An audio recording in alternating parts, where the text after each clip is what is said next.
Good evening, everyone. It's now 7 p.m. and I would like to start the meeting of the Standards and Audit Committee held on the 6th of September 2023.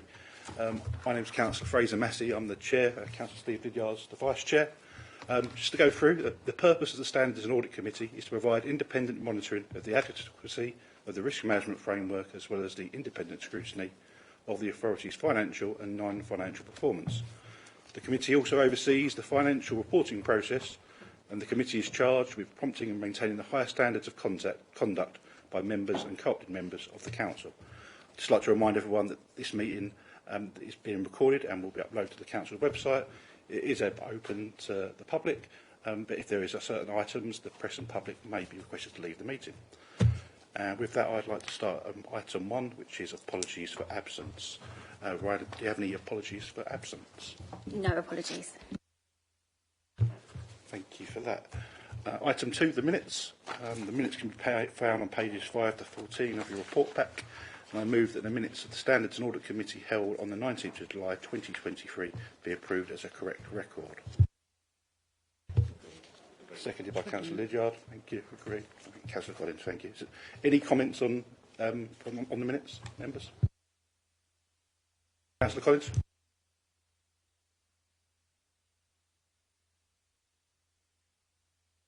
Sorry. I beg your pardon. We did have some bits and pieces put into the work programme, like monitoring officer confirmed private meeting with BDO for 30 minutes. External and internal updates are going to be on here.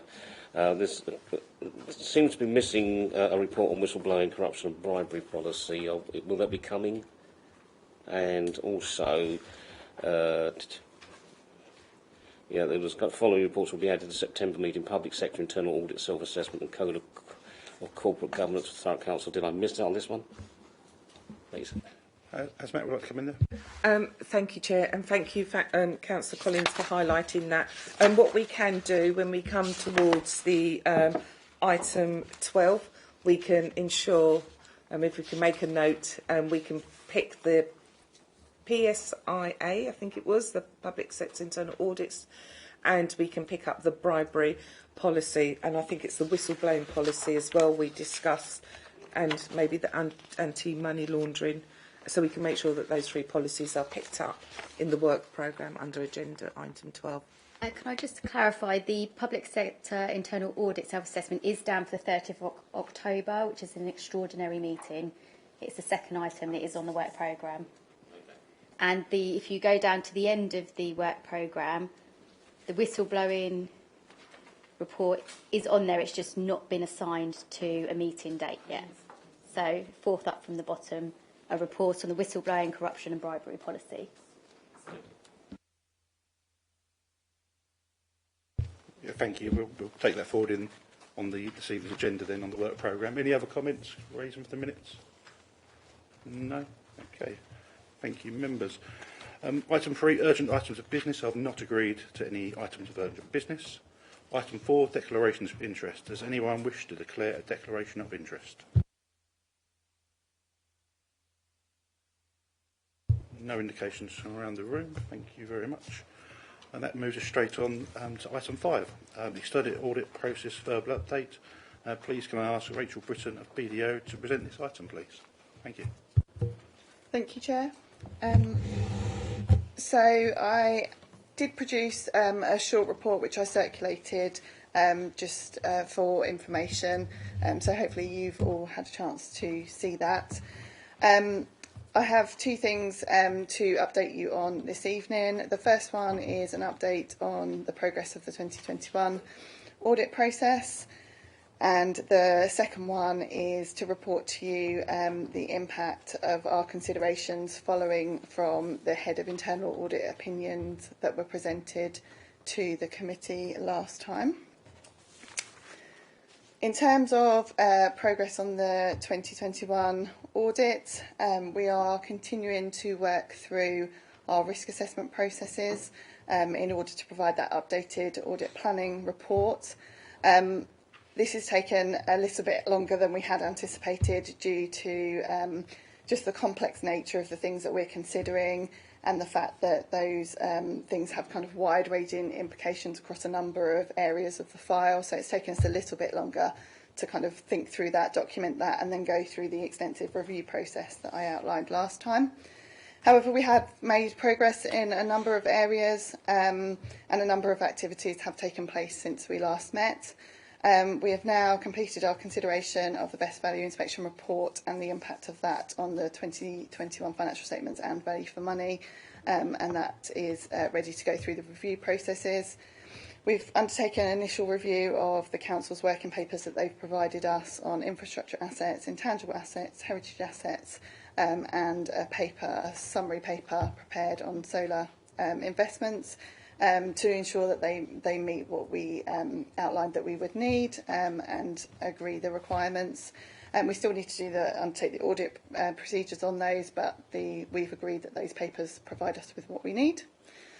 And we've also undertaken a consideration of all of the audit testing in the other areas that we had already completed, to assess whether any additional procedures and any additional testing requirements are required now to meet kind of current standards, both quality and accounting and auditing standards. And we're just in the process of pulling that together and getting the requests out to the Council for the additional items that we will need. So we will continue to work through this and provide you the revised risk assessment. My proposal would be to circulate that report to committee as soon as it's available, rather than wait for it to be fitted into the next kind of planned committee cycle, if that's agreeable.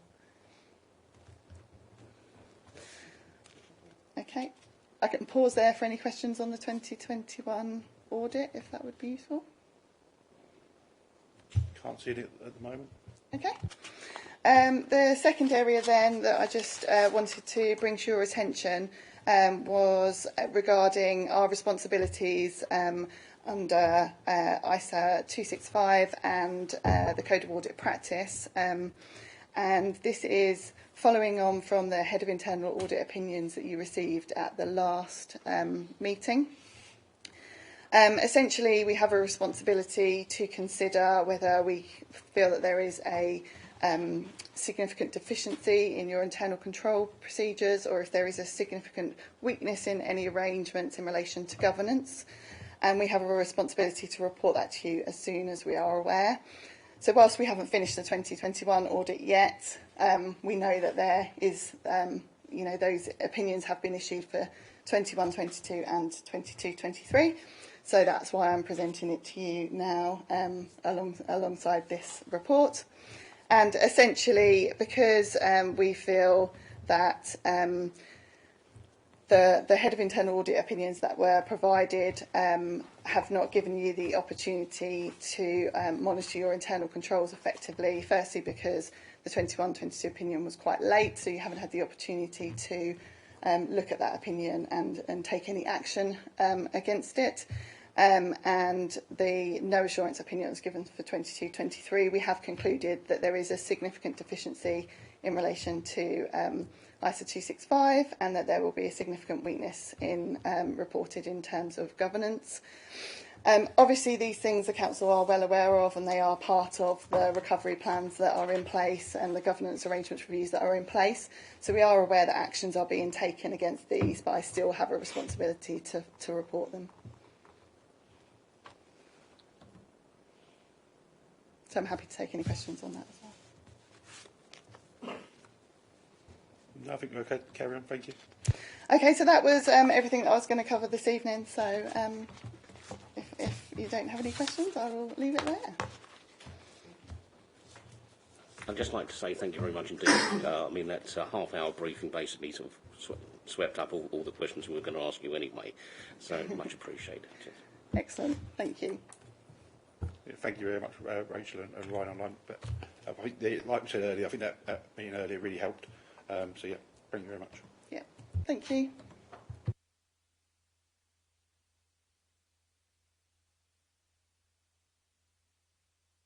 I'll just give you a couple of minutes just to know.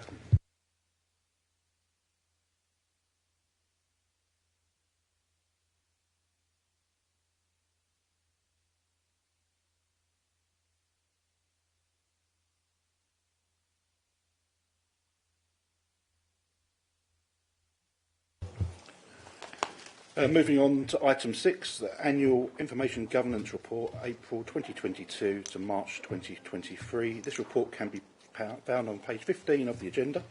And can I ask, please, Lee Henley to present this item, please? Over to you, Lee. Thank you, Chair. I'll provide an overview of the report and happy to take any questions at the end. So this is our annual information governance report. It focuses on more the traditional areas of information governance in terms of FOI requests and requests for data protection under the Data Protection Act.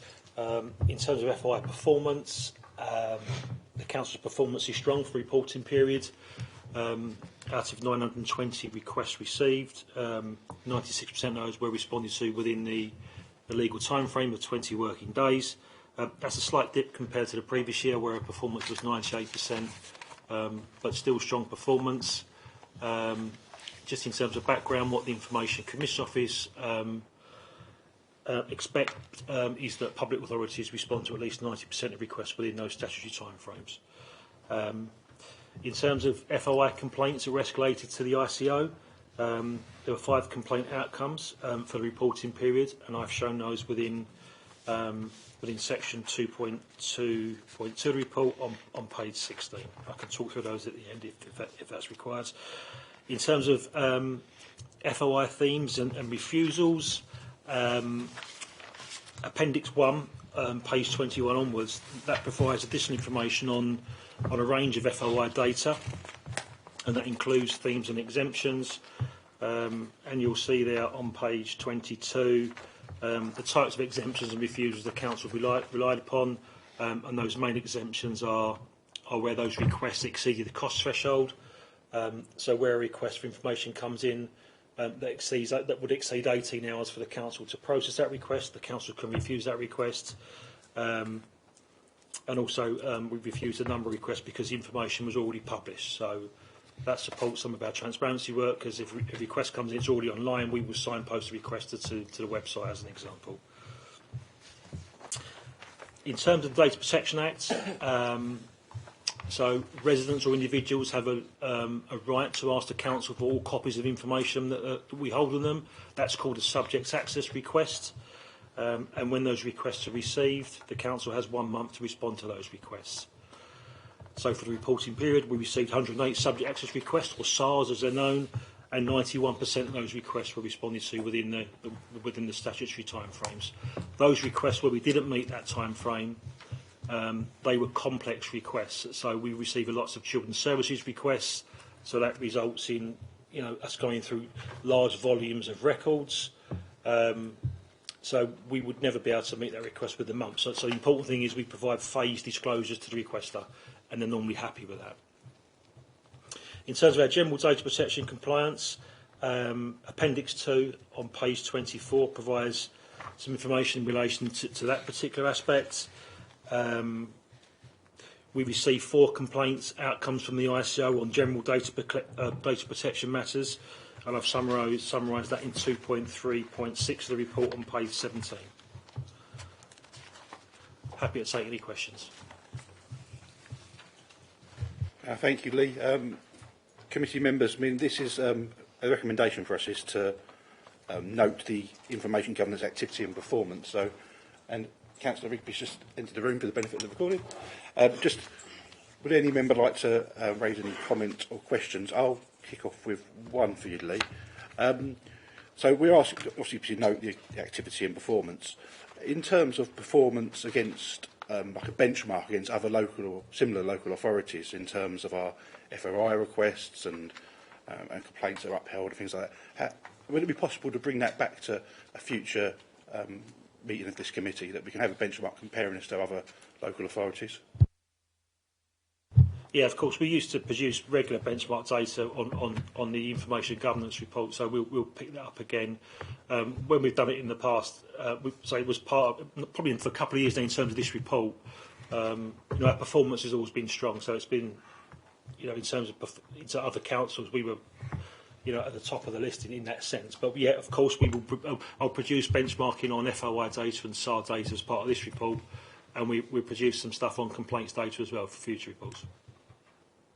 Thank you. I think it's good to see that the figures are so high, and I think this is a really positive report that hopefully we're going in the right direction. Just with that figures, we could make sure we're comparing it. And when we're being asked to compare activity and performance, those would really help us, I think, as a committee. So thank you for agreeing to bring that back. Councillor Lydiard. Thanks, Chair. Lee, do you get many requests to delete personal information? I didn't see it in the report. Yes. So, yeah, very good question. So in terms of the report, Councillor, if you look to section, bear with me a second. If you looked at 2.3.8, I've got a section on individual rights. So I mentioned subject access requests. So that's a right individuals have under the Data Protection Act, but they also have a number of other rights.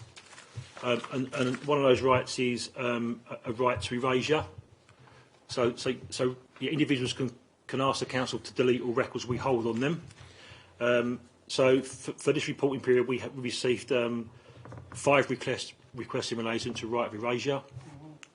Now,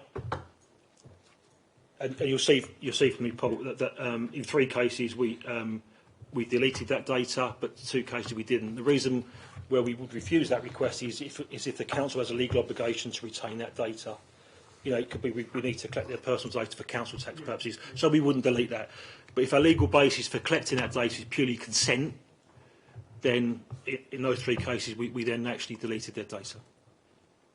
I see you've got sort of 9,000 boxes of information. That's a hell of a lot.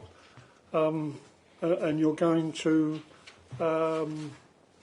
change that over to a computerised system, are you?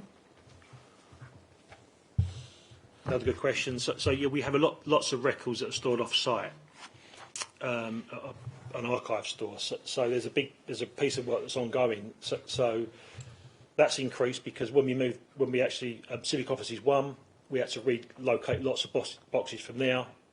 We've got a scanning suite on the 4th floor and CO2, so we're scanning and digitising those, or if they're out of retention, we're deleting those records. But some went off-site. Those were records that had to be kept for a longer period of time. Storage costs are very cheap to store off-site, so a box normally costs about £1.50 or £1.60 to store a box off-site. I mean, it costs about £70 to scan a file. So you've got 47 or 48 years worth of... But yes, we need to digitise those records. But the first thing is we need to recall those boxes back because there's no point in digitising those, if they're out of retention. So that's a piece of work that's been ongoing for a while, and it needs to pick up the pace.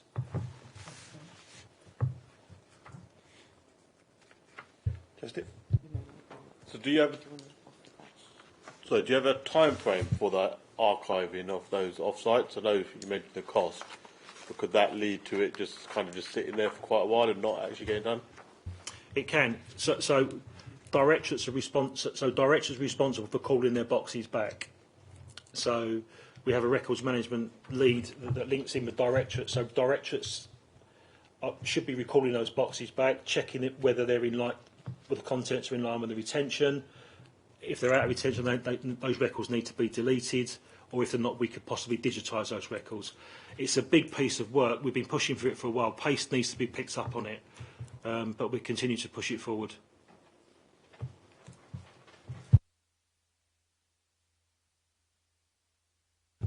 Councillor Weber.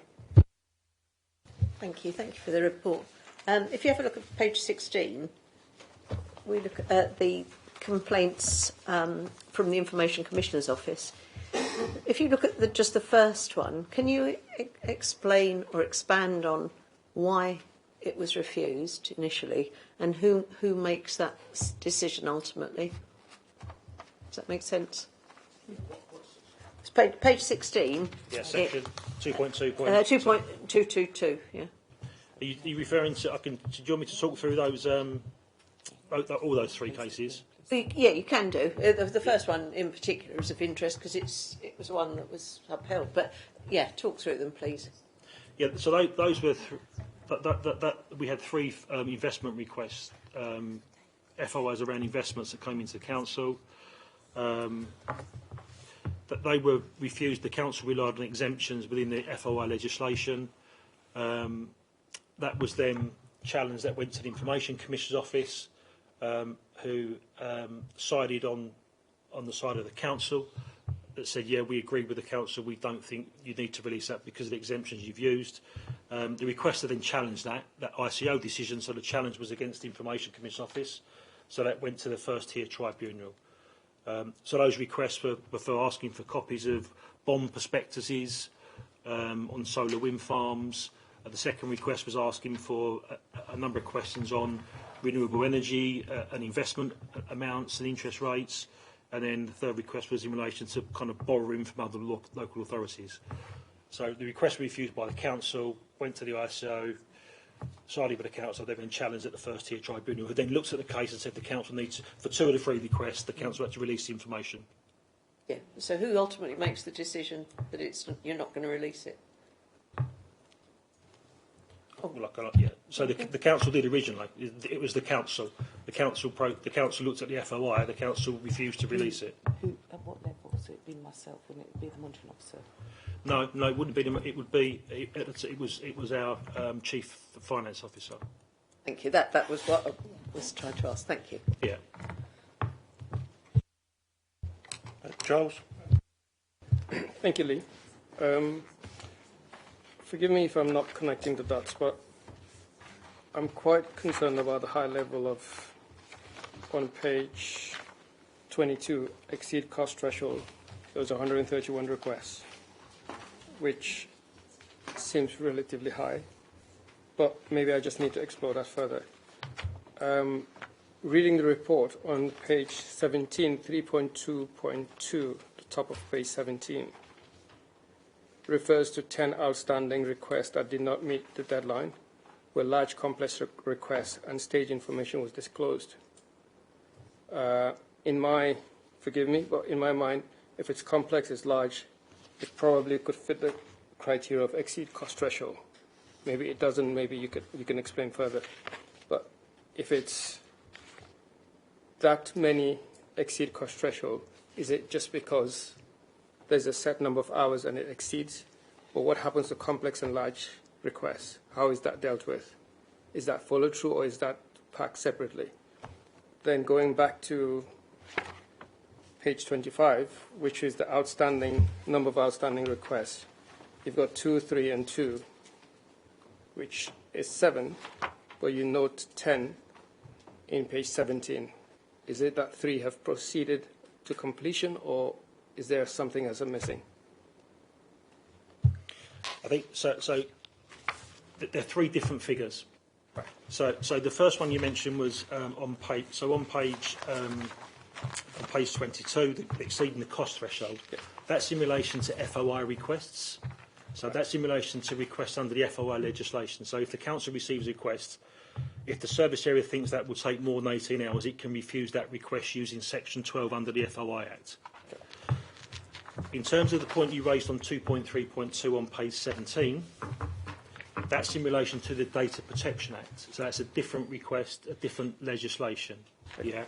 So that's in relation to subject access requests. So where they're complex requests, as I mentioned earlier, the council would struggle to meet that 1-month deadline. So for those cases, we didn't meet the deadline of a month, but we continue to provide stage disclosures to the requester. In terms of your reference to page 25, again, that's in relation to a totally different thing. That's in relation to a piece of work that our information governance group are doing on. We've got a record of processing activity, which is a list of all our systems that our service areas have to complete a range of tasks on. That page 25 just summarises some of those outstanding tasks for each of those directorates. So it's not based on FOI requests or subject access requests. It's a different piece of work, if that makes some sense. Thank you.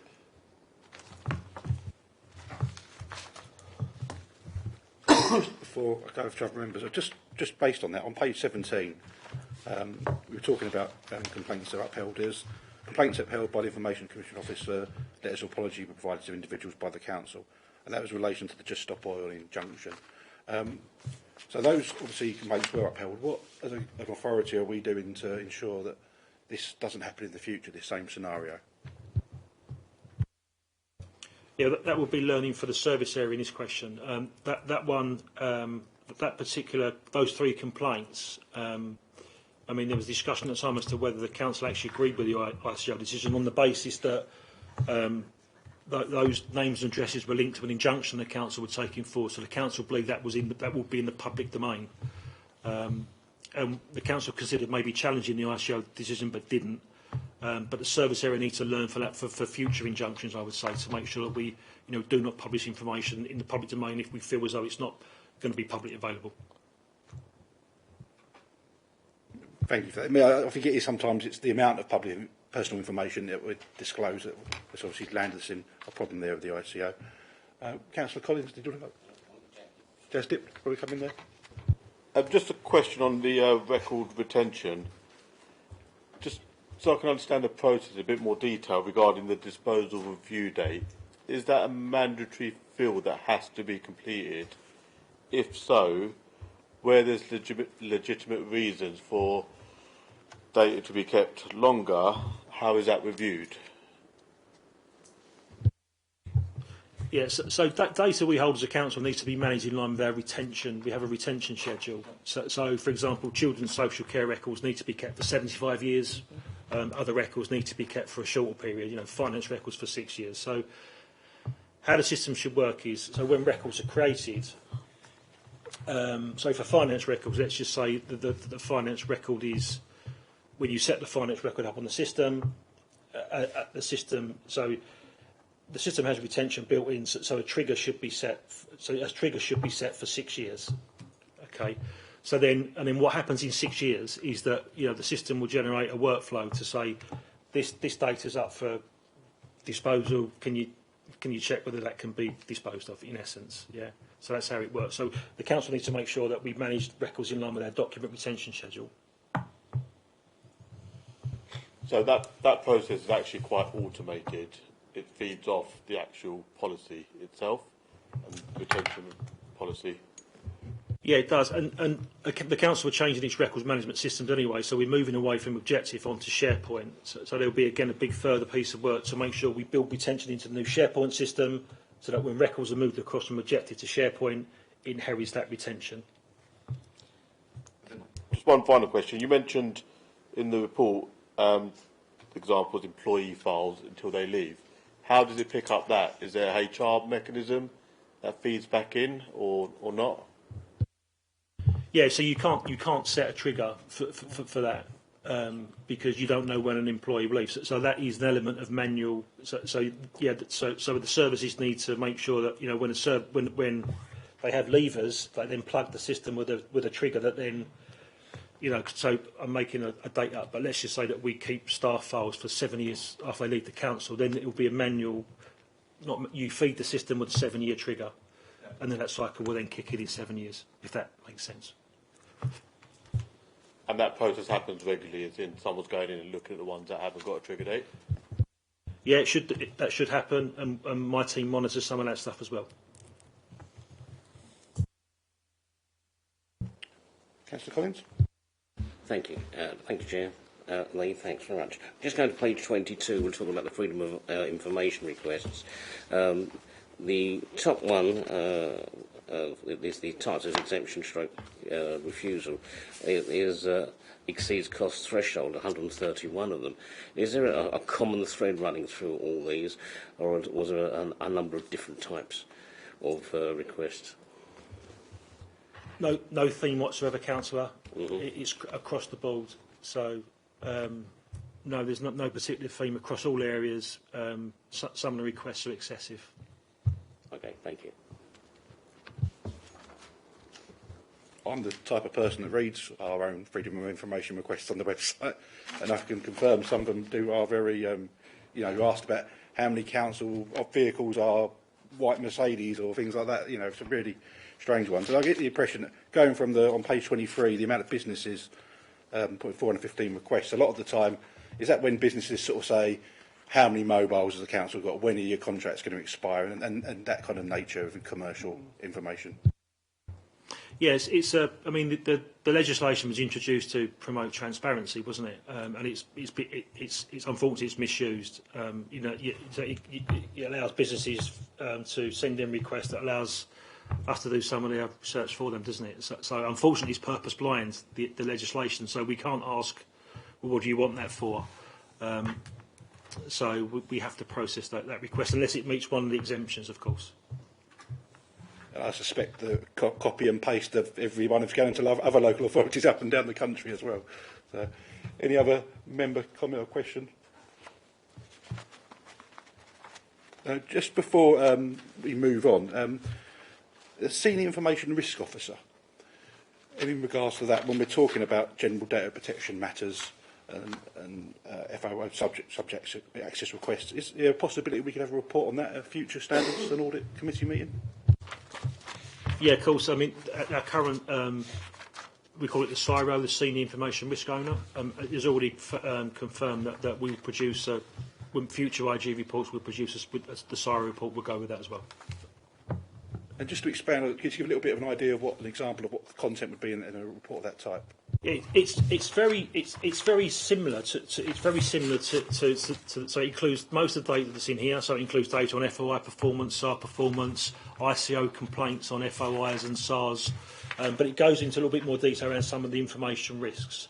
So that could be risks that my team come across as part when we do data protection impact assessments. When we look at privacy concerns, it could be some risks we come across when we do data protection audits. Or even maybe some data protection incidents within the council. So it's similar to this, but a bit more detail around some of the risks. Thank you, Liam. Would that potentially include like things like cyber and maybe disaster recovery and things like that? If there's risks on those areas, we would, I would expect that to be within the CIRO report. Again, we would need to link it. We do some work with IT as well. So when we produce that report, we also ask IT what's the current risk, the risk kind of areas within IT, and we will include that in the report. So for example, I think our current, so there's, we have a current risk around business continuity that IT are working on in terms of some backup sites. So that's all in the report as well. Yeah, I think that'd be useful to the committee. I know Hackney as an authority had a data problem in the past, Red Car also, and it's cost millions and millions of pounds in finances to actually recover from those cyber attacks. So it's important, I think, for the committee to have that information of those risks that could be exposed to as an authority. So thank you for bringing that to a future one, Lee. Any other comments or questions before we move on? Thank you very much, Lee. Thank you. Just to go over the recommendation, everyone. It's recommendation 1.1 on page 15. Standards and Audit Committee to note the information governance activity and performance. Agreed. That's unanimous. Agreed. Thank you. Thank you, Lee.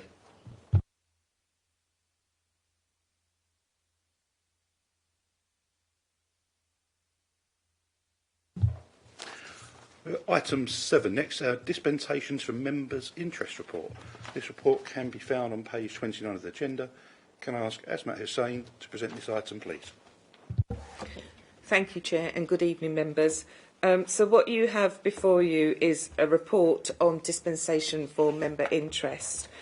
The report sets out the position of councillors and co-opted members on your obligation to declare any disclosable pecuniary interest, and we have a register of those interests, which as MO I hold that register. This council does not have in place a process for members to request a dispensation when attending a meeting where they would like to participate and vote if they have an interest in the matter. Under the law and the procedures and the code of conduct, you are to leave. But there will be certain scenarios where you as members feel quite passionately about an item. It could be something involving your local residents or your constituent, whereby you would like to stay in that room, participate and vote. So what I've brought here today is a paper that sets out some guidance and some rules relating to dispensation, and I'm asking the committee to consider the contents of the report, in particular focusing on page 30, which sets out the 4 areas whereby you could request from the MO a dispensation to enable you to stay in a room, to stay in that committee, participate and vote on the matter that's being discussed. So I don't really, I'm working on the basis that members have read the report. What I will say, the report also introduces a new form. There is a slight nuance in the report, and apologies that it wasn't picked up in the main of the report. But the form, if you go to the form, you will note that I am recommending that under the grounds for the dispensation, if grounds C or D is used, that I, as MO, as your current MO, in consultation with the chair of Standards and Audit Committee, would agree that exemption, and the form sets out those grounds. So in order to ensure that as MO I'm not giving out dispensations, I don't want to use the word, I'm trying to think, frivolously. I was thinking of a more East End word, I do apologise. I don't want to give it out frivolously. And also it safeguards me as the monitoring officer, and it safeguards the councils by ensuring that the chair of standards also involved in that decision making. Reports will then come here regularly, annually, on what dispensations have been granted to members, so we're open and transparent and people can see which dispensations were granted to which members in which committee.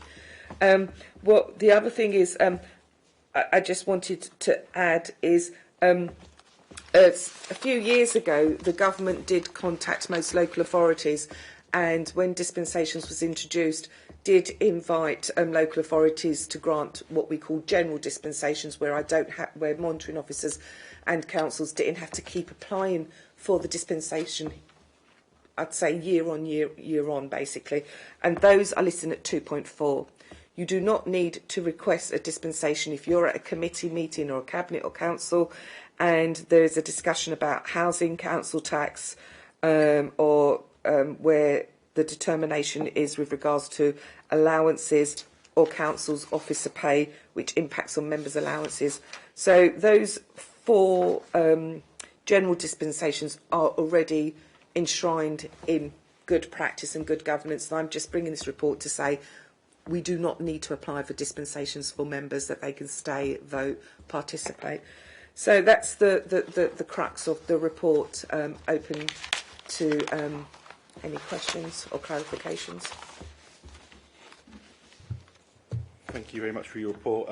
Just before we go into questions and comments, we've been asked to note the guidance and rules relating to this, and then also for the committee support in terms of putting this into our constitution, for want of a better word, not constitution as such, but our rules, regulations.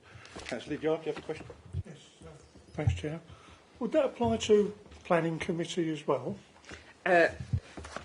So there will be some nuances around planning committee and licensing committee where we would really need to consider, for example, the grounds of C and D in those committees, because they're quasi-judicial and they have their own set of rules and procedures. So I have to say, in over a decade now, I think I've been an MO, a DMO, I've never granted it in those quasi-judicial committees. It's more for the other types of committees like council, cabinet, even here, for example, at standards, and audit committee. So it's not, I'm not aware it's ever been applied in those, and it'd have to be a very, very high threshold to be able to grant that dispensation. And the safeguarding that the MO will do it in consultation with the chair of audit gives that objectivity as well to that. Councillor Raper. Thank you for the report. You may have actually answered this, but if someone has a dispensation, you said there would be a list and it would be kept up to date and so on, but would it be declared at the individual meeting? Yeah, thank you, Councillor, for that question. Yes, so the practice that I have put in place in any committee where a dispensation has been granted under any of those 4 reasons is announced by the chair before the committee, so people are aware. Again, it's about the open and transparency. So, for example, it would be Councillor X has a dispensation granted by the monitoring officer or granted by the chair of standards and the MO to participate. So it just takes away that perception that they're in the room breaching the code. Thank you. Councillor Collins. As there's going to be some sort of conversation between the monitoring officer and the chair of the committee, and it will take time to sort out the paperwork. So what sort of notice period would be required, do you think? Week, 2 weeks, 10 days? As soon as agendas come out, members should be reading them to see if they have a DPI. So agendas tend to be published 5 working days before the committee.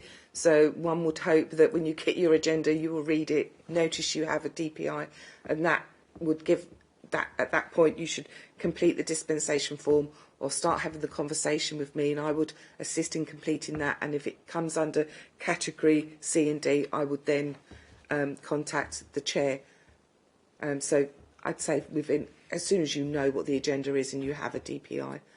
It is not unheard of that I've done it very last minute, but that tends to be under the categories of A and B. C and D, the onus is on the individual councillor to really say, actually, I've got a DPI in this matter and I want to participate. So the onus will be on there. There is no deadline. Okay, thank you.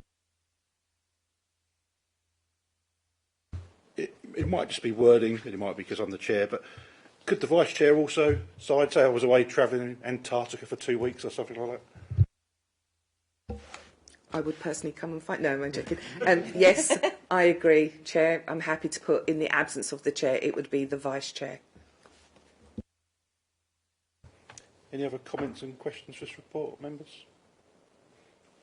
Looking around, no, then we'll go to the recommendations. So it's item 7, recommendation 1.1. The Standards and Audit Committee note the guidance and rules relating to the dispensations in this report. Is that agreed? Any to the contrary? No, so anything else agreed? 1.2. The Standards and Audit Committee support the use of the dispensation form for all members of the council to make requests to the monitoring officer. All those are agreed? Any to the contrary? Chair, can I just add? May I just add that we include, and in reference to the grounds C and D, that's done in agreement with the chair and or vice chair.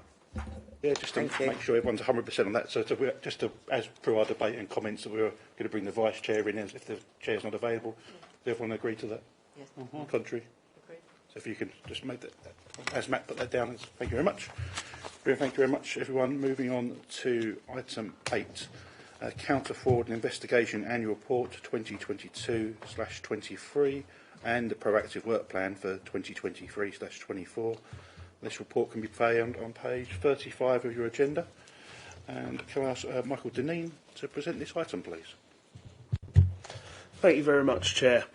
Firstly, I'd like to point out for those members that are normally on Standards and Audit Committee, this would normally come to a meeting in July. However, due to the time frames that are required now for paper sign-off, the year wouldn't have ended before the first deadline started. So unfortunately, it has come to you a little bit later than normal. And this will have a knock-on effect moving forward. But I will just run through some of the salient points of this report. Firstly, to talk what it involves. So this is a recommendation for you to note the performance of the counter-fraud team in 22/23.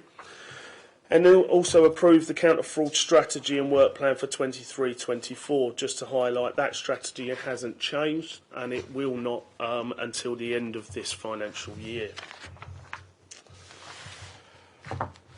There's been significant changes to the counter-fraud and investigation team, notably splitting in November last year from the National Investigation Service and that part of the council's functions.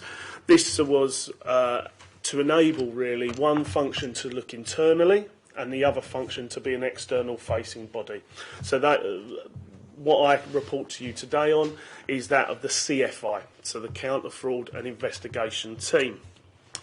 Now, that team separated, like I say, in November, and we've had positive results from the work that has been conducted since that moment moving forward.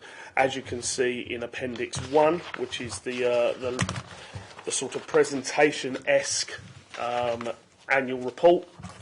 And if you look at page 42, what you'll notice is in the first 3 quarters, we had 40 referrals to us when we were combined, and then the ability to go out much more and direct our attention to internal focusing matters. We had 41 referrals in just quarter 4. So you can see that uptake has really taken off, and that engagement with internal departments is really working for our team. Talking around some statistics for last year, we don't just investigate, we do send out warnings to various different departments as well. We get these warnings through something called NAFIN, which is a national organisation that shares intelligence between local authorities and other organisations. I can't tell you every single one because I can't remember them all, but they very much align themselves to things like emails being sent by a particular company or person, and they are being known to be fraudulent. So therefore we would then send an alert to our finance team and say, please be aware of these details because they've been used in 5, 6, 7 other local authorities. So although we can't measure the effect of those because they're so vast and sometimes so different, we may or may not have received an email and it's just been deleted. It's still important that everyone knows that that information is out there and we do share it. We also sent 128 intelligence reports from the material that we've either gained from members of the public through our own investigation or again come to us through other means. So we've shared those intelligence reports so that information isn't just left and forgotten. It may be sometimes some of your constituents believe that they mention something and it's always forgotten or it's not sent on. We sent it on 128 times to generally police forces across the UK. So if we do get some intelligence, and I implore you all still to talk to your constituents and pass that intelligence to us, we will pass that on. Last year the team was able to prove £239,300 worth of fraud against the individuals or companies that was made against the council, and we also was able to other departments within the authority to save approximately £94,000 last year through other means. It's important for everyone in the committee to understand where we get to that figure because it directly relates to 4 properties that we got back put into the housing stock, and that money comes from a nationally recognised figure that all councils are allowed to use from central government, and that takes into account when we don't have enough housing stock, we place people or families in private sector housing, we put them in hotels, we put them in various different other places. Not only that, other benefits within that time period will also be paid out, and the government have issued, on average, that's around that £24,500 mark. If we deviate from that fact at any point, we do have to explain to you why we're deviating from it. So if I suddenly come to you and say, oh, I got one house back and it's worth £200,000, I must explain where that £200,000 comes from because it must be specific. That enables a bit of benchmarking across the whole sector in that respect. We received 81 reports, like I said earlier, and the total value of those reports at the time of reporting were £2.2 million. Now, again, I always reiterate, throughout an investigation, the sum of and the value of the offence can change dramatically. We can be told about a £1 million fraud, and then when we actually look into it, it could be £1,000. And obviously, at the point of reporting, it is what we need to go on, and that's what stays with the papers until we prosecute and get a conviction. Within the paper, Appendix 1 is the more presentational version of the annual report. It does cover quite a lot there. I don't plan on going through every single page with you. We've gone through some salient points just now, and Appendix 2 is the work plan for this year. I trust that everyone has viewed those, and we do now have a counter fraud manager in place, so that person will be taking responsibility for the work plan and therefore keeping you all updated throughout the year on how we progress through that work plan itself. Other than that, I would like to pass back to the Chair for any questions if anyone's got any. Thank you very much for your report. Just before we go to questions, as I've been doing, our recommendations are the committee notes the performance of counter fraud and team in 22-23, and then look at the strategy and work plan for 23-24. Open up to questions from members. Councillor Raper. Thank you for the report. I've got a couple of questions. On page 41, it talks about the UK Accreditation Service. Have you got a date for when we should complete that? I know you said this year, but I don't know if you could be more specific. Sorry, Councillor, can you repeat that last bit? I didn't hear the actual question. I heard 41 and then... Right. The question is, it's to do with the UK Accreditation Service, and it says here this year the final inspection will take place. Have you got a specific date for that? It's important to know that that is a collaboration with policing, and it's actually their own site. So it's not something that Thurrock Council will be under control over. And unfortunately, we don't have a final date at all in relation to that. And that's something that the police and the IOS will deal with separately away from us. And will you feed back to us when you have that date? Definitely, it's a very big coup, to be fair. Thank you. And the other one, if you turn to page 47, a fraud health check on the social care application process has been deferred. I couldn't find it when I looked at the next year's dates. Is it in with something else or? No, it is literally deferred across, so we are completing that. I will make an amendment and add that line. Rather than just say it's deferred across, yeah. Certainly. Thank you. Because the other things have appeared in it. So. Yeah. Thank you. Thank you, Councillor. Councillor Collins. Mike, on page 46, you're listing on counter fraud investigation strategies, who we are, what is our purpose, under what our priorities. We've got insider threats in local government. Could you expand on that a bit more, please? What sort of threats? How is it done? Certainly, Councillor, and thank you very much for pointing out part of the strategy there. Insider threats sounds very ominous, I must admit, but that is the terminology used within the sector. It does range, and it's very hard to put something on it, but in essence, any fraud that is committed against the council by an employee utilising their role to commit the fraud is an insider threat. So sometimes what you might have is someone commits fraud against the council, but they don't use their role in order to commit the fraud. So the easiest one would be a licensing officer that lies about their council tax SPD, for instance. That's nothing to do with their role, but it is a fraud against the council. That wouldn't be classed as an insider threat, even though when reporting we might stipulate that is a worker of the council, because it's important people know that has taken place. But an insider threat is a housing officer who manipulates the waiting list for their best friends so that they get put on the top of the list, and that would be classed as an insider threat. So that's on one level, going all the way up to procurement, where someone internally is manipulating the procurement process and working alongside a tender so that they ensure that person gets that contract, and that would be regarded as another form of insider threat. Hopefully that answers your question.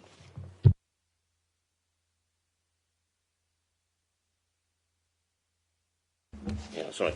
When you mentioned tenders, that sort of sparked something else in my brain as well. Following that on, do you take any action or investigation of people we're trying to do business with to see if they are legitimate? Is that one of the aspects we can do? The way you're describing it, and correct me if I've misunderstood, but that would be a level of due diligence on the company, and that wouldn't be something that the CFI team would do. We don't hold the expertise to complete due diligence on companies around procurement, etc., and that would need to sit with another department, namely the procurement department. I'm sure would have those involved, but in relation to CFI, we don't conduct due diligence checks. Thank you. Question from me, Michael. In terms of the CFI, one of the priorities is improving local government's resilience to cybercrime. Can you give the example of how your team would how that priority would be accomplished? Yeah, certainly. I actually mentioned to Lee earlier when you were speaking around the IT, it's a prime example. And you brought in a name of Redcar, which is a prime example that's used by my teams as well. Now, the digital forensic and cybercrime unit sits within NATIS, but we still have access to those expertise because they're still here. So although I don't directly manage them now, we still have access. They still work with the emergency planning team as well as the business continuity team that fall under me, whilst working with ICT, so that we can put in plans around having a cyber attack. I think it's fair to say that is a big worry for everybody, and it is one that this authority is taken seriously. We do have one of, I'm going to blow my own trumpet here, but one of the very best digital teams around in local authorities. We really do. And their expertise are invaluable in feeding into that business continuity, that emergency planning and the ICT cyber risk. Thank you for that. I mean, it's probably more for ICT, but I know the Electoral Commission obviously suffered a long-term breach recently where a man in the middle attack, someone's been sitting there and getting lots of information, which if it happened to a local authority like Thurrock, obviously could be financial implications for that.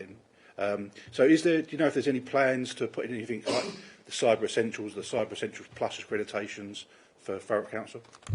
I'm unsure of that, so I could most definitely send that as an action and go away specifically asking that question, and I would need to ask that digital team what the process exactly is that they're doing with ICT.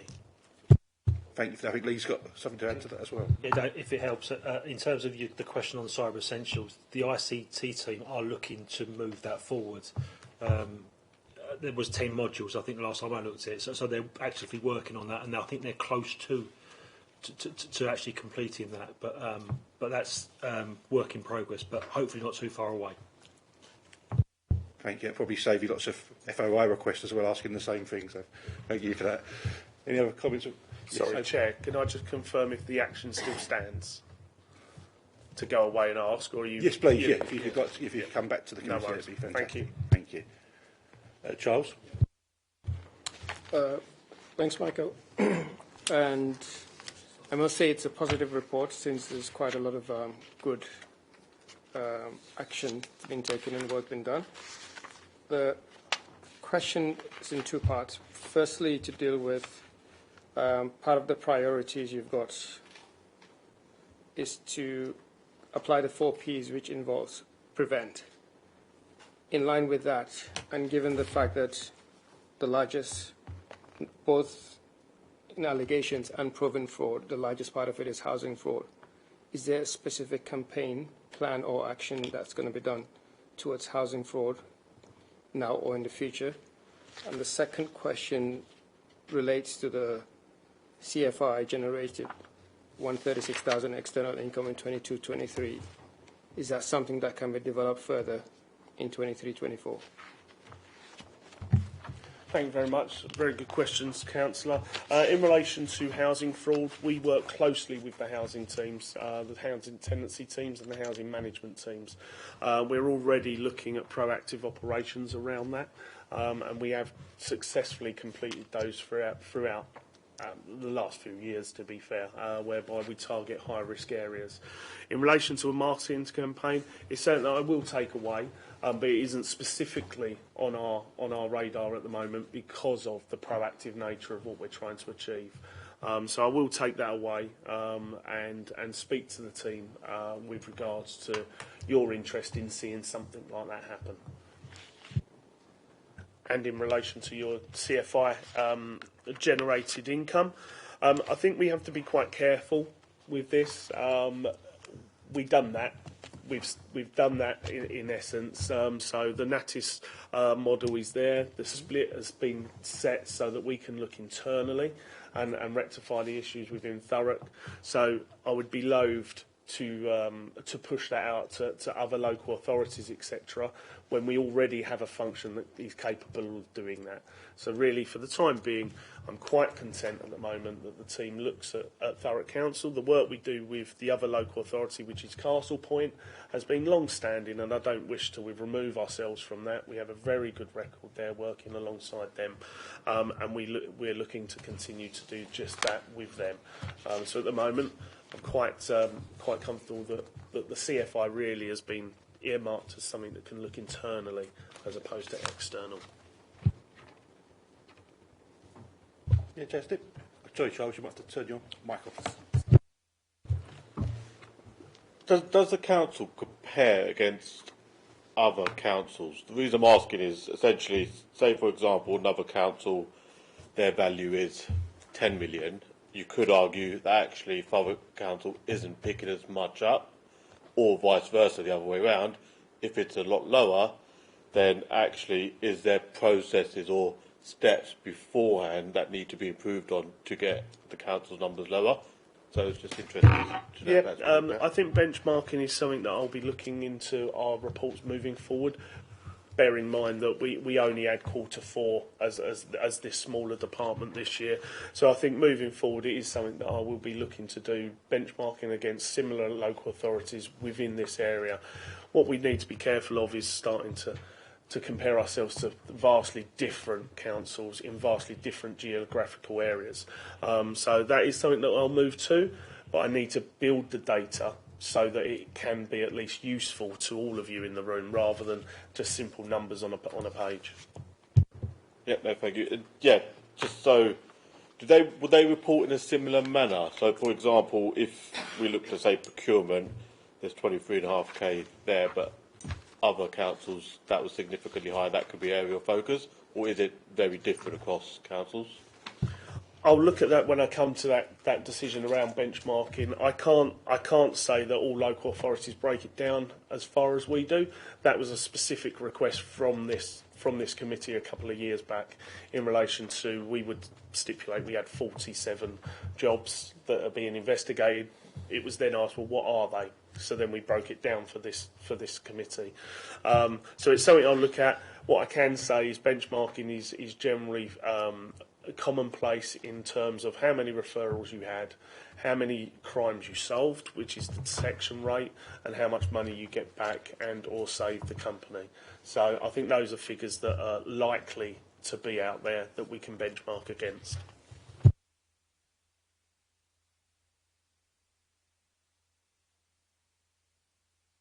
Just before I go to Councillor Collins, is it something that you could put perhaps on the proactive work plan for 23-24 that you'll be introducing a way of benchmarking or at least researching into the different options that reports that could come back to this committee? I can certainly add it to the work plan. For me, it's an administrative tool, so it wouldn't necessarily. It's not really a proactive work plan, but for the benefit of this committee, so that you can see that that's what we've made a promise to do. By all means, I'll add it. Yeah. That's appreciated. Thank you, Councillor Collins. Yeah, just following up from what Charles just said, and I support what he said, because I had a resident tell me about sort of social housing fraud where people have got a council house and they go away and sublet it.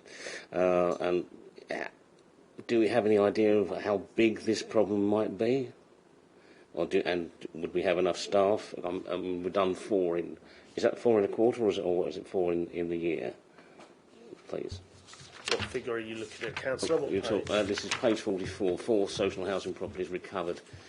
How long does it actually take to sort of bring frauds like these to conclusion? Yep. In relation to those house recoveries, 3 of those happened in Q4. So once again, I go to the new model is working, and already this year we're well on our figures to exceed that only in Q1. So there is an ability to recover housing from those that are no longer using it in the appropriate manner. I must say, subletting isn't going to be the main focus. A lot of the time it's something called abandonment, which is what we face the most of, and generally that's people finding new relationships, not wanting to give up their council home as a bit of a safety net, and then living in one property and just leaving that property empty. It's still not an appropriate use of council resources and housing stock. We must get those houses back, but in those circumstances, we don't look to take people to court and have a trial. It's much better if we can communicate with them and have them sign over the property immediately and give us the keys. And that's generally what we do. So in those circumstances, it can be quite quick. However, if we do need to go to a trial or have a civil remedy around it, it can take time. Court time takes time. Thank you. Charles? Sorry, Michael. I just needed to just clarify in my mind. It's an internal-facing work and department. Do you have external, i.e. general public, referring matters to you, or it all comes from internal? Yeah, just to clarify, really good question, Councillor. And when I say internal, it's concentrating on our own issues, and that includes referrals coming from residents. So our referrals come from residents, councillors, Crime Stoppers, emails, blank letters, etc. And they'll come into the system. They get looked at and investigated.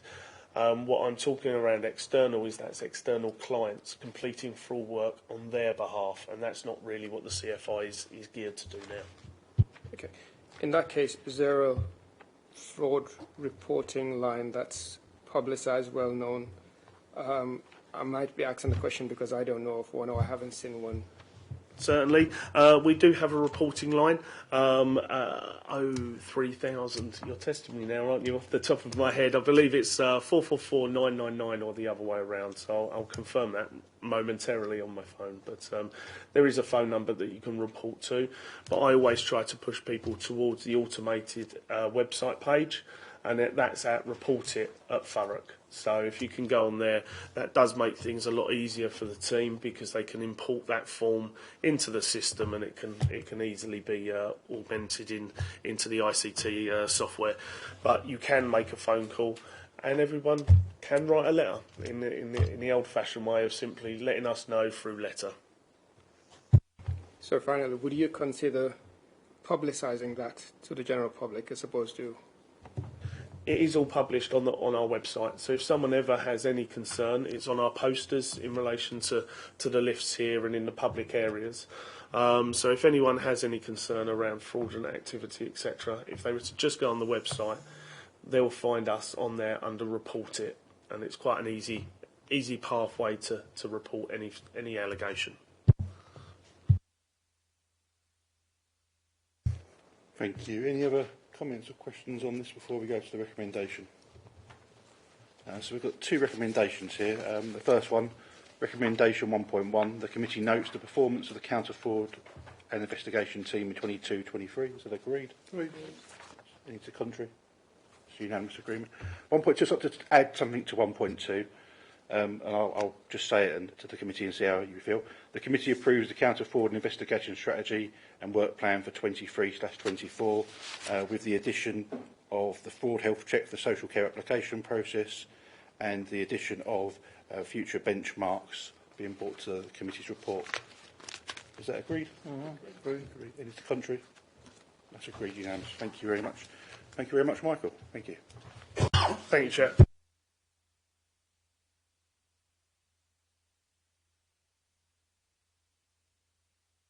Moving on to item 9. This is the Regulation of Investigative Powers Act, RIPA.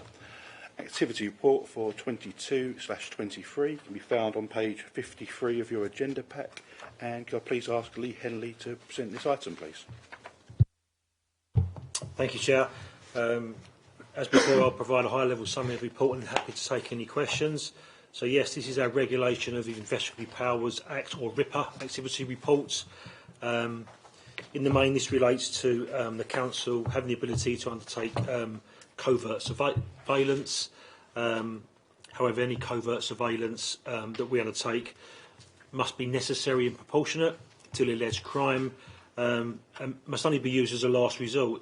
It shouldn't be used if there's less intrusive surveillance mechanisms available, and should only be used where the crime or offence would result in a prison sentence of at least 6 months.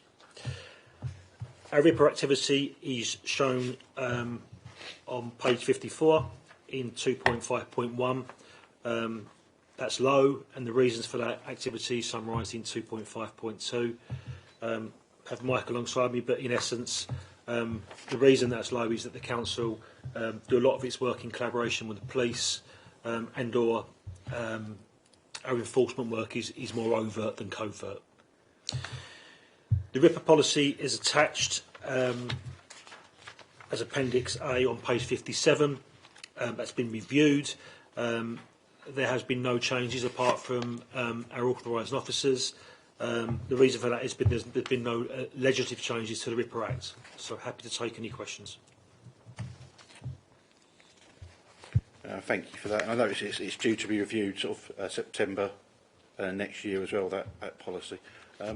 On this, members of the committee, we're being asked to agree that the Standards Audit Committee note the statistical information for the period April 22 to March 31, and also that we agree to the policy going forward. So based on that, is there any comments or questions from members? Councillor Collins? Thank you, Chair. The RIPAs that you're actually showing, are these ones just specifically for Thurrock Council? Yeah. Does the department carry out RIPAs for any other councils or entities, please? Thank you, Councillor. Yeah, the RIPAs that we report in this report are Thurrock Council RIPAs. May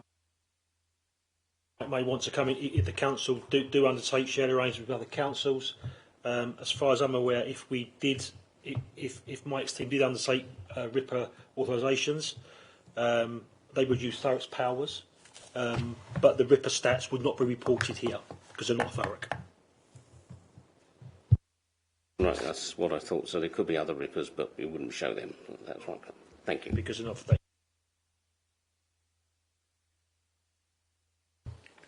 In terms of numbers, the RIPA activity is 1 in 22, 23 and 0 in 21, 22, which I suppose is always a good thing, really, in a way, that we're not having to use these powers where we don't need to, but it is there when it is needed, which is the important thing. That's why it's really good to see this report, this committee.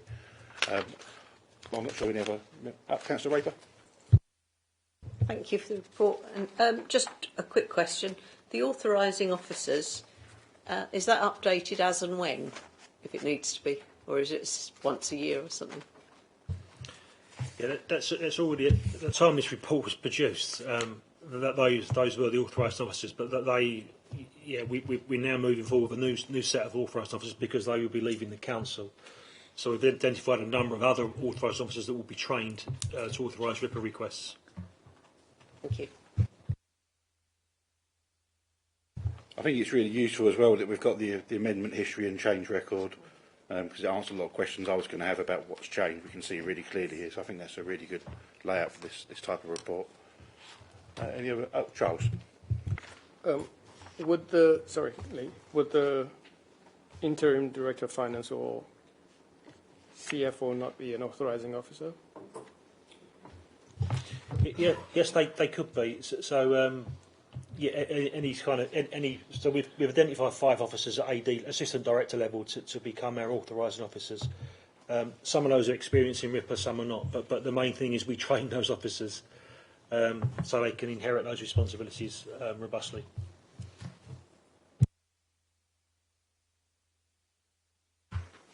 Brilliant, thank you for that, Charles. Any other comments or questions on this one? Councillor Collins? Just one more, Chair, thanks. With regards to investigation of and risk assessments of doing covert surveillance, does any of that surveillance include existing CCTV cameras? Generally, so CCTV is not covert surveillance, because that's considered overt. Because if the cameras are out there visible, that's overt. So we would not need RIPA to put CCTV cameras up. The main thing in that instance would be, the council, as part of its data protection responsibilities, we need to make sure, under its fair processing responsibilities, that the signage that says cameras are available, cameras are there for this purpose. So generally, CCTV is not covert. Exactly. Yes. Yes. Just off the back of that, Lee, some CCTV now can record audio. If the council was to use that type of equipment that could record audio, would that be made sort of on the signage around the council buildings? Yeah, because that's audio is obviously more intrusive, isn't it? So what I would expect is that if the council are bringing in these CCTV solutions that have audio, we would pick that up as part of our data protection impact assessment work to make sure we do the right things from a data protection point of view around that fair processing. And why is it necessary? Why do you need audio? What's the purpose? No, I think it's really reassuring. Thank you for that. Any other comments or questions from members on this report?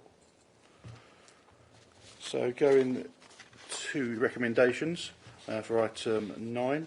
At 1.1, the Standards and Audit Committee note that the statistical information relating to the use of RIPA for the period 1st of April 2022 to the 31st of March 2023. Is that agreed? Noted, yeah. And any contrary? That's all noted, thank you. 1.2, the Standards and Audit Committee agree the RIPA policy. Is that agreed, members? Agreed. Any contrary? That's unanimous, agreed. Brilliant. Thank you very much, Lee.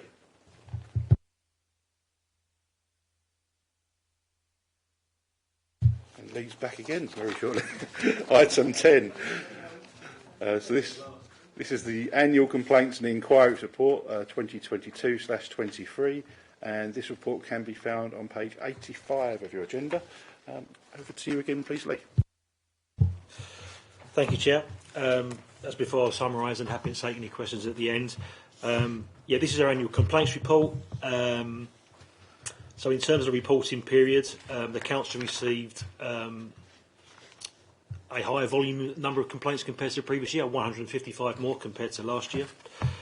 In terms of our responding to complaints within time frame, 83% were responded to within our time frames. That's a slight dip compared to the previous year, where 87% of complaints were responded to within time frame.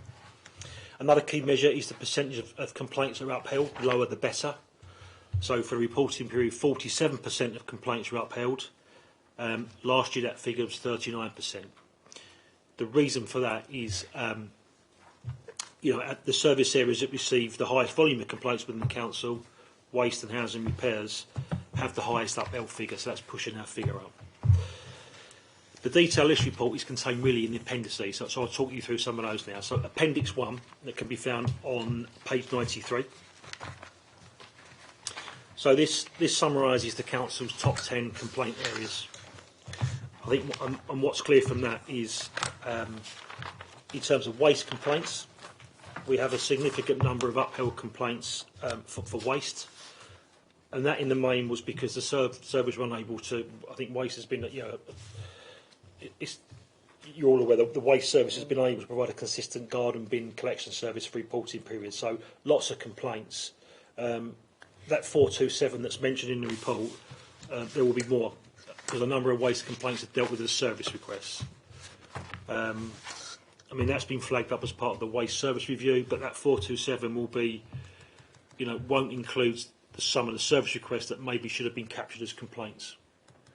In terms of housing repairs, second on the list, that's shown an increase in complaints compared to the previous year, 299 this year compared to 218 the previous year.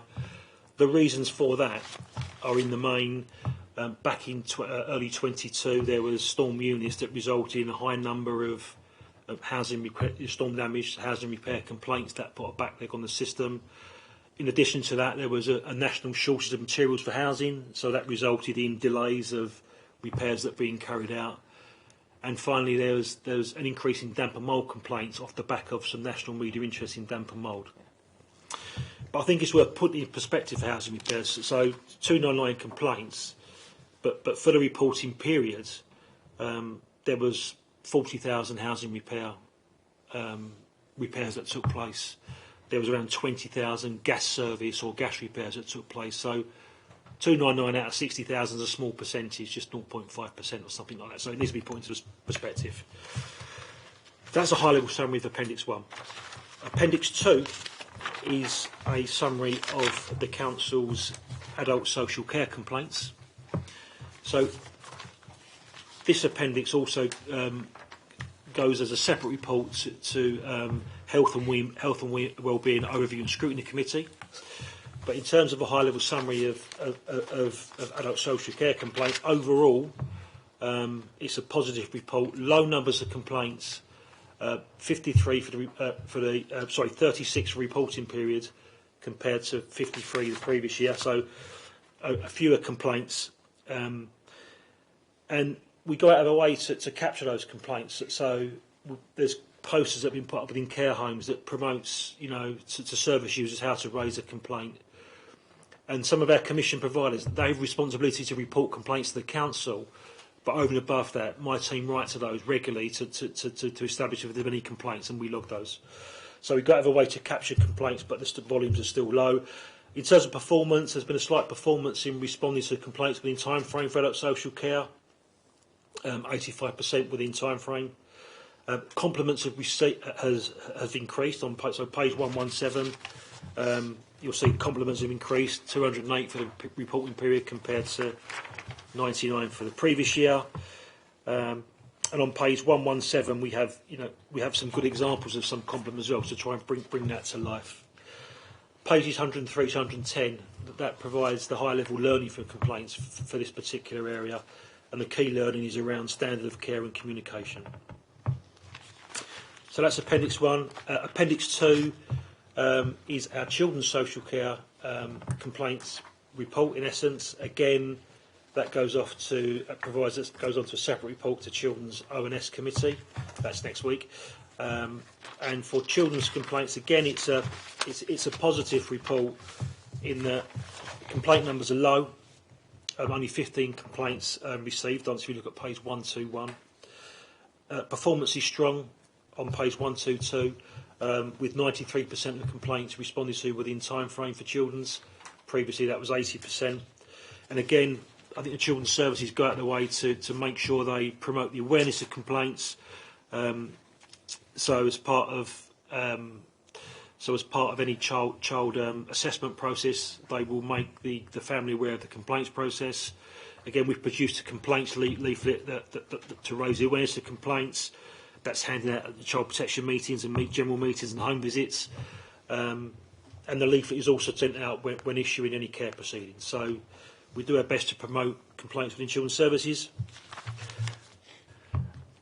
Page 122, I think what's important to note there for me is there's been no escalations from a stage 1 complaint for children's onto a stage 2. If there was an escalation to a stage 2 complaint for Children's Services, that would cost the council money, because we need to also appoint an independent person to oversee that complaint. So that's a positive. There were no negative ombudsman findings, which is, again, another positive. And again, we have some good examples of compliments that are shown on page 132. Appendix 4. So this provides a summary of all ombudsman findings for the reporting period. So in total there were 37 ombudsman decisions, and there was 13 findings of fault. From those 37, 11 of those were in housing and 2 were in waste. I won't go through every one, but if I can just, I'll talk through 1 or 2 with you. So if I can draw your attention, bear with me a second, I'll just talk through a couple of one where there's been a financial remedy from the Ombudsman. So if we go to page 138, if we look at the waste services one on that top row, what happened in that case was, so that was a £650 financial remedy from the Ombudsman. In this particular case, there was a resident with a disability who previously complained to the Ombudsman about the assisted collection service for her waste, because they'd identified fault. And following on from those complaints, it was agreed that the property would be subject to monitoring for a 4-week period. But the residents saw no improvement in that monitoring, and the council continued to miss the collections. And when they did collect, they then left her neighbour's bins parked across her driveway, so she couldn't get out of her driveway. So in that particular case, the Ombudsman remedy was £650. That was made up of £450 for each month the collection was missed, and £200 for time and trouble. The one below that, if I can just focus on the allocations one, with the £1,600 financial remedy. In this particular case, so it's housing allocations case, the resident sent information relating to their child's health back in 2018 because she wanted to be assessed for a medical banding, so she would have a higher priority, a bidding priority. The council responded at the time to confirm that they required further information or additional information, but it didn't specify what the information was. The member of staff that dealt with the case then left the council, so that couldn't be queried further. About a year or so later, following on from that, the resident then sent additional information in regarding her husband's health, and at the same time queried what happened with the previous 2018 application for a medical priority. That was then assessed for a banding review, and an additional banding priority was awarded at that time.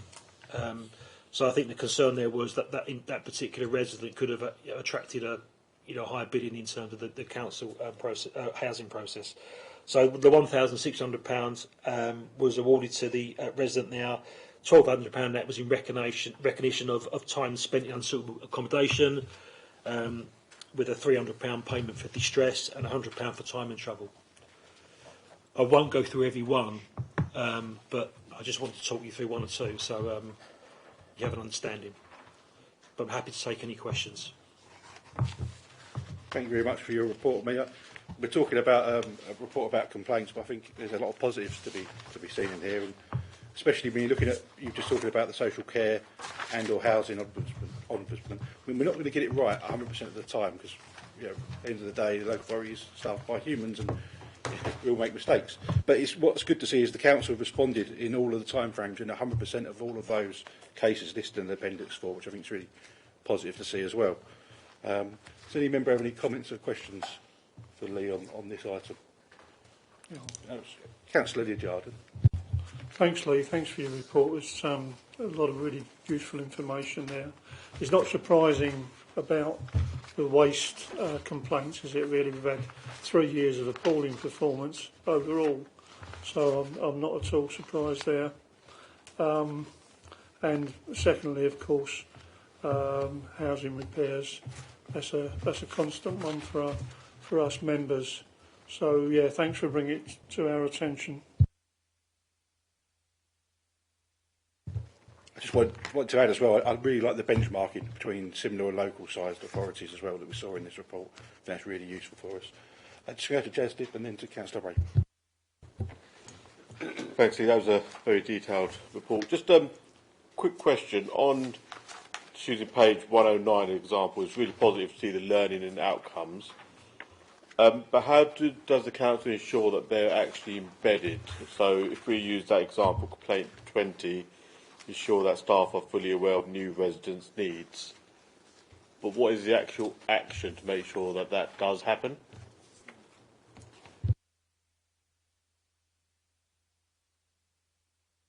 Okay, yeah. So this is in relation to the this is the adult social care complaints, yeah? Yeah. Just a general question course, on how the outcomes are. So learning for complaints is crucial, isn't it? So and we track learnings. So if every upheld complaint needs to have a learning element to it. So that's fed into the complaint system and that's tracked. But in addition, so for the adult social care complaints, in addition to what my team do, we have a contracts and commissioning team that work in adult social care. So my team send upheld complaints to them as part of their compliance visits. They would go out to those care providers to make sure that learning is embedded as well.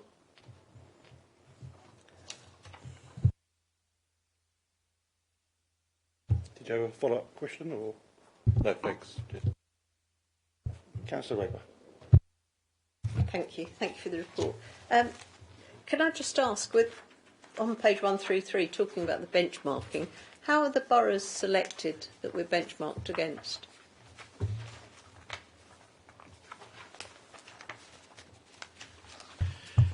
There's a London complaints group that we generally use for some of the benchmarking stuff.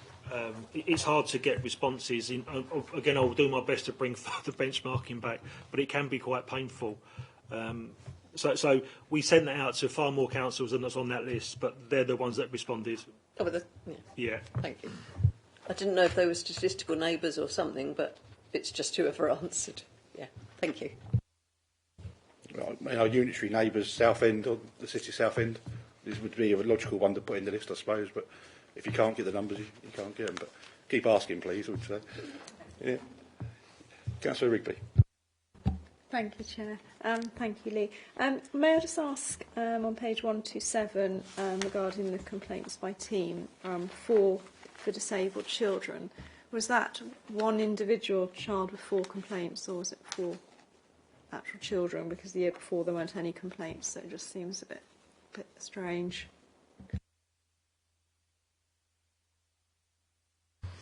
So that would have been 4 separate complaints.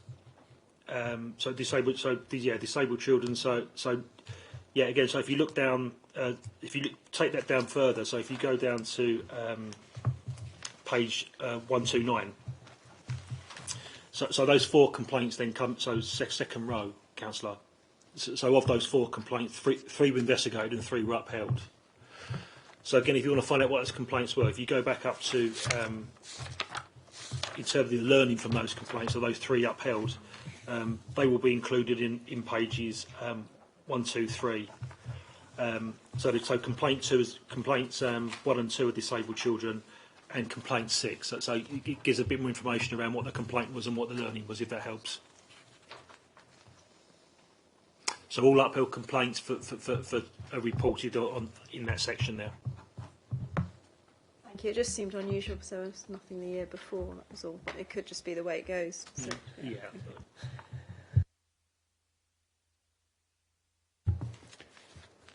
Councillor Tandy. Yeah, just looking on a view as a councillor, when we have complaints coming in about certain areas, what is the turnaround for a reply? What is the aim for us to get a reply back? Are you referring to a complaint or a council inquiry? Yeah, so I have a complaint from a resident. Yeah. I'll pass it on to members' inquiry. And how many working days or whatever should I get a reply back? If it's a complaint, the council has a 10 working day time frame for a stage 1 complaint. A members' inquiry again has a 10 working day time frame as well as a maximum. So I think for the reporting period, we logged about over 4,000 member inquiries, and the average response time to respond to a member was 5 days. So 10-day maximum, but we try and do our best to respond as soon as possible, or the service should. Okay, obviously we've got a few cutbacks. Would that put more strain on it? Will it now make it a few more days later, or will that affect anything? I can't answer. The services will respond to. I'm not ducking a question, councillor. The service will respond to the council inquiry. I hope not. So we should be.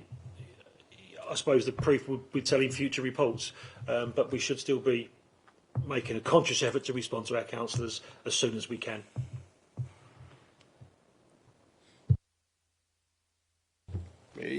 As Councillor Tandy points out, it's a lot of the time the residents already try to engage with the council one way or another, and then they come to the councillor to try and take that case on. So yeah, it's important that we're definitely keeping those timescales down, and something this committee will have to keep an eye on moving forward, as Lee suggested. Do you want to come in there, Lee? Yeah. Also, just in addition to that, so we're looking to. I mean, Councillor Massey knows all about this. Unfortunately, we're looking to bring in a new system to manage members' inquiries as well. So what we want to try and do is bring in a solution that allows members to. So you've got the visibility of the cases you raised. So at the moment you email members' inquiries and it goes in that black hole, doesn't it? And then you receive responses from members from the service. So we're looking to bring in a solution in that gives you the visibility. So you can say, okay, you log onto the system, you've got 10 open cases, or you can check the status per cases. So we're in the early stages of engagement. So we're working with a selected group of members, and hopefully we can move that forward pretty soon. can I also add some information to be shared? So there is a piece of work around members' inquiries and how they are processed internally as well within each service directorate area. So we are looking to introduce a new members' inquiry protocol as well, and we'll be sharing that wider once it's in its final form as well. So hopefully the reports coming forward will look at and do more of a deep dive if you require it on the members' inquiries. It might be useful to bring that at a later date here. Just jumping back to the housing repairs on page 93. I mean, that's obviously, I know you said there was in excess of 60,000 and there was only 299 still, but it's still quite an increase from 280. I just wondered what discussions will we have with subcontractors in regards to that number and the increase of it? Yeah, I think some are learning that, Councillor, can be so for repairs. So if you go on to page 95, so there's some learning there. There's some learning there around. This is high level learning. So this is like themed learning in essence. So there would have been more than one complaint about quality checks. So for me as a contractor. Or the second bullet point there is around communication with the residents. So again, there would have been a theme around lack of communication for me that's resulted in complaints. So we try to bring some of that learning as part of this learning action plan for housing repairs. I appreciate it's high level. I guess I was looking for a bit more detail in terms of, although I know the numbers are small, it's still really important to residents that the housing stock is in the correct order. And just from my own casework, I know the quality checks and communication is a constant thing that's brought up. Do you want to come in there, Asma? Yeah, I do. So these questions are really, really important. And if you would like, Chair, and if members want to, we can do a deep dive on certain areas. So if because obviously we're providing a very high level, what Lee is providing to you is a high level overview. So if you would want more information, there's nothing. And it's not unheard of for this committee to ask the head of service or the assistant director or the director to come here and give more of a detailed explanation, especially picking up some of the points on the lessons learned and, what are we doing going forward to ensure these complaints don't happen again. We're not going to find a miracle cure. We all know that. But you are within your rights, if you want to call the relevant ADs or directors here to talk about some of these high-level ones to give more information. I think that the top two, waste management and housing repairs, are the ones that are in the hundreds, so to speak, would be ones that this committee would like to see in more detail. Councillor Lydiard, I don't know if you want to add to that. Thanks, Chair. Yeah, just going to say that housing do report the satisfaction levels for housing repairs, and because we see that in that committee.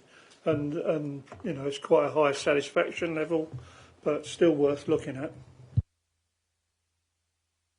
Any other comments or questions from other members? Councillor Raper? Thank you. Just a quick question. I think it was something that came up last year. In lessons learned and so on, quite a lot of things are training is undertaken and so on. How is its success rate monitored? Or do we know that it's planned, but does it actually take place? Thank you.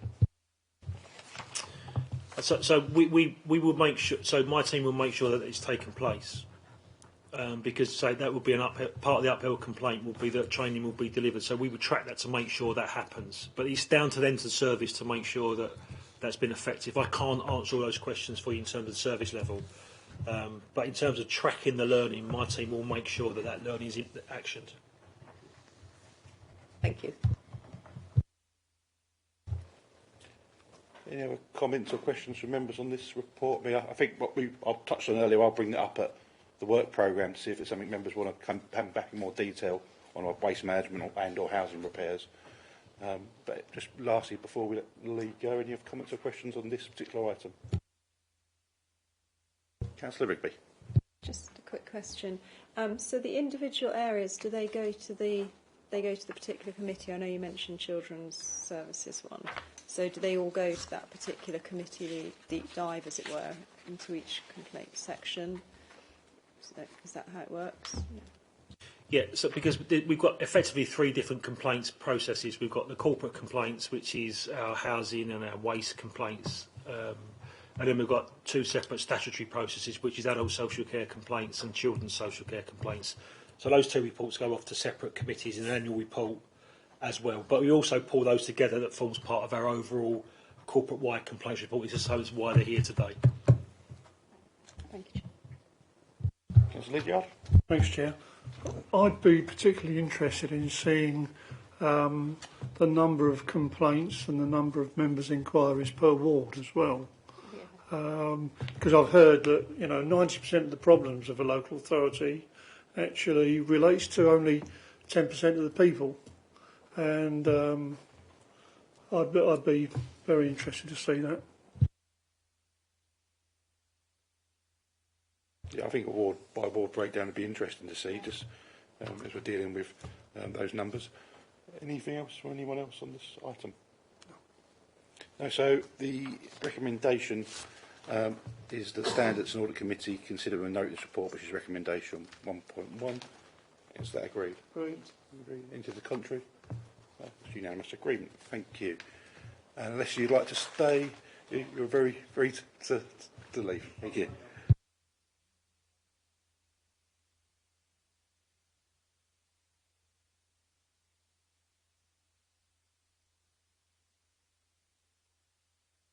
Okay, moving on to the last substantial point on our agenda this evening. It's item 11, publication of councillors' home addresses on the Register of Interest. And this report can be found on page 143 of your report agenda. And I'd like to introduce Asmat Hussain to introduce this report. Thank you. Thank you, Chair. But I'm actually going to defer because the Gina Clark, the governance lawyer, and our DMO has done the bulk of the work here. So if nobody objects, I'd like Gina to introduce the report, and I'll be her wing woman, so to speak. Thank you, Asmat, and thank you, Chair. This report sets out the requirements relating to the publication of councillors' addresses on the Register of Members' Interests, which is on the council's website. The requirement is that home addresses and property owned by councillors must be included so that members of the public are aware if there are any potential conflicts of interest. However, there are requirements in the Localism Act, is that where a councillor considers that they're at risk of intimidation or violence, they can ask the monitoring officer to not include their address on the public register. As you may be aware, members, that there has been high-profile incidents relating to councillors and MPs, fatalities, where there have been risks and concerns about violence against members of the Parliament and also local councillors. The matter of councillor safety was considered by the Committee for Standards in Public Life when they looked at ethical standards, and they considered it was an issue as to whether such information should be published. And recently the LGA did a survey of councillors which addressed issues about councillors feeling concerned about their personal home details being contained in the register of interest, which the monitoring officer is required to maintain. So what this report really does is sets out certain options for the committee to consider, because some members do not like their or want their personal address on the register.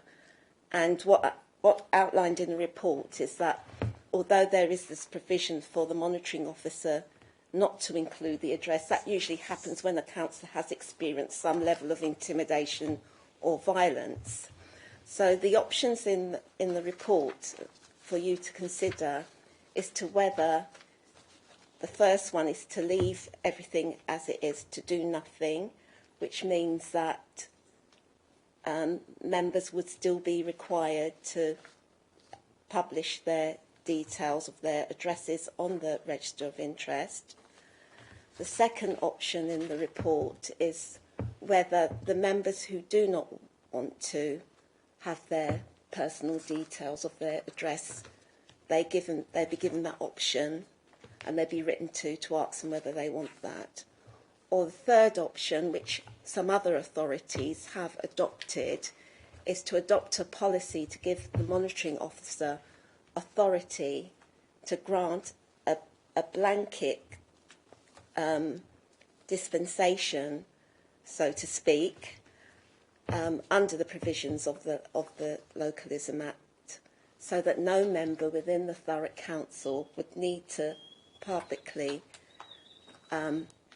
include their personal address on the public register, but the address would be kept private in a private register maintained by the monitoring officer. So those are the three options that are before the committee for you to consider. And if you have any questions or require any further clarification, I'm happy to assist the committee.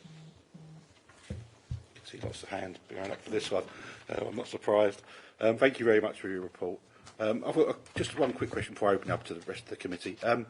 So this is for home addresses on the Register of Interest. What about work addresses? No, that isn't included in this report. I was going to say, well, if you work from home, then you've kind of, it's both addresses. That's it. Would be your home address, would be your work address, maybe. Well, then you'd be covered by residents. Thank you. Go to Councillor Lydiard first. Thanks, Chair. Yeah, I mean, I've actually had experience of sort of 3 or 4 people coming round to my house all in one go on a Sunday night, you know, and it's very difficult, quite intimidating as well sometimes, and you know, you don't want to deal with it on Sunday night. Whereas with a phone call, I mean, I'm quite happy for my numbers to home numbers to be, you know, advertised. Email addresses, no problem at all. So personally, I'm not in favour of my home address being advertised, because people will come round and, you know, sort of interfere with your life. Thank you. Councillor, I'm just going to go around the Councillor Raper next. Thank you, Chair. Can I just clarify? It's only people's home addresses you're talking about. It's not property they own but don't live in. Thank you. I presume the nods were saying yes. Sorry, yes, Chair. I just Yes, only yes, said that for the person doing the minutes. Who'd like to go next? Councillor Collins? Yeah, I hadn't been a councillor long when there was some sort of heated debate in the chamber, and I noticed that when I was driving home, this guy was following me because I took a circuitous route home, and he stayed with me. So in the end, I got rid of him by driving around a roundabout 3 times, and he got fed up. So yeah, but it's not so much myself. I've got a family. We've all got families, and our concern is that not so much about us, but about them when they're at home, and you're not around to defend them, and yet you get some article to come round making a nuisance of themselves. So yeah, I would favour option 3, and not have my address made public. It's interesting, been quite similar with Councillor Collins. It's my family that's raised it with me in terms of how open the information is online and things like that. And I think anyone in my ward pretty much would have to ask within 2 people and find out where I live anyway. but you don't know. It's open to the whole wide world, effectively, your home address, which means a wide space for that information to be broadcast. But in terms of that, I'm looking towards option 3, but also option 2, where it gives people an option, I think. But that's why I am personally. But any other comments from around the committee? Councillor Rigby? Thank you, Chair. Just to say that I favour option 3 as well.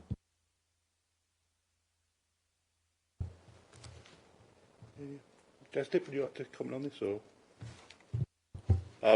Yeah, no, just my view would probably be option 3 as well, just because, again, it's distinguished between your private life and your work life, so.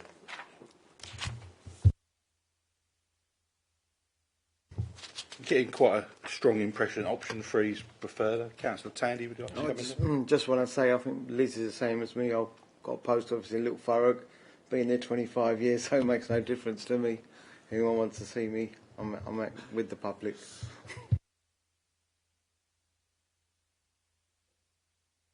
So the recommendations for this are that we note the content of the report, and the second recommendation on the back of this is that we obviously one of the 3 options. Before I go to read it officially, are we all in a complete agreement of option 3 being this committee's agreed way forward? Show of hands on that, please. Yes, yeah, it is unanimous. I'll read the recommendations out in full just so we've got everything down 100%. So this is for item 11, publication of council's home addresses on the register of interest. Recommendation 1.1, the Standards and Audit Committee note the content of the report. I think that's agreed. To the contrary note, that's unanimous. And recommendation 1.2, the Standards and Audit Committee consider and approve one of the options set in paragraph 3, and that is option 3. Relating to the approach taken to publication of members' home addresses on the register of interest. Again, option 3. Are we all in agreement? Yep. Show of hands, thank you. Any to the contrary? 100%, thank you. Thank you very much, members. We are moving on to the last item on the agenda, which we should be able to get without extending any of the meeting, which is the work programme. We've already had it raised by Councillor Collins earlier regarding a report regarding whistleblowing to be coming back into which I think we've picked up on the future work programme as it is. Yeah, that's fine. Officers will come back with a suitable meeting date and I'll feed that back to you. But it won't be forgotten about. Thank you very much for that. Does any other member have any comments or items they'd like to discuss for the work programme? Councillor Collins, you stand here. About that. There are a couple of other items that we were going to be putting on the programme, and I haven't actually looked to see if they're still on there. So perhaps Rhiannon can sort of confirm this. An item on contract management / lessons learned could be brought back to committee, and the person in charge of contracts can confirm the provisions are now in place. That was put down on 1. And a briefing note on the new changes to procurement law in 2024 to be provided. They are all on the list on the last page of the work programme, but they have not been assigned to a meeting yet, so I would need officers to confirm when they could complete them by, and then we'll assign them, but I will chase on that. Okay, thanks very much indeed. I think we're trying to add anything we possibly can to the extraordinary meeting as well in October, depending on if we can get those reports back in time. There was one other, and memory's just gone from me, one other thing we talked about earlier about putting on the work programme.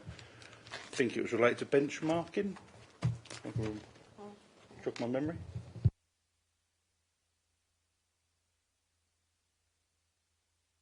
I did asterisk it, but it's in a 200-page document somewhere. I believe it might have been around your report, Michael, in terms of something to add to the work programme. Yeah, sorry, Chair. The work plan that we were discussing during my paper is the counter fraud and investigation work plan.